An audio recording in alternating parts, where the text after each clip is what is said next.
Cap sur l'intérieur du pays, en route Guinée, précisément à Sigiri, après le communiqué conjoint interdisant la transhumance frontalière. Les vendeurs de bétail et bouchers ont interdit toute vente d'animaux d'abattage, une situation qui met en péril la ville aurifère et soulève un manque criard de viande.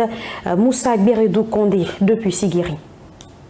Ce dimanche 2 février 2025, les vendeurs de bétail et bouchers de la préfecture de Sigiri ont battu le pavé pour dénoncer les difficultés auxquelles ils sont confrontés après un communiqué conjoint interdisant la transhumance frontalière. Depuis le vendredi, les bouchers n'ont pas abattu un bœuf à Sigiri.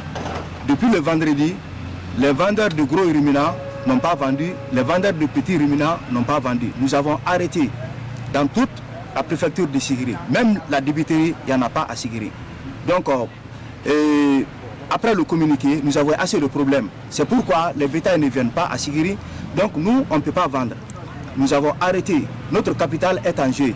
Parce qu'on paye maintenant beaucoup d'argent et nous avons perdu aussi beaucoup d'animaux à Kourémalé. Vous savez, dans les camions, quand des animaux tombent, ceux qui vont s'arrêter sur ça, donc vont mourir. Donc nous avons assez de problèmes, c'est pourquoi nous avons décidé d'arrêter le travail jusqu'à nouvel ordre, jusqu'à ce que le gouvernement prenne une autre décision en notre faveur, parce que la première décision n'est pas favorable à nous. De nos jours, la préfecture de Sigiri est sans viande et la vente des bétails est interdite. À cela s'ajoute l'abattage des animaux. Il lance un appel solennel à l'endroit des autorités de la transition du pays. Nous voulons que le gouvernement vienne en aide. Vient en aide et faciliter notre traversée.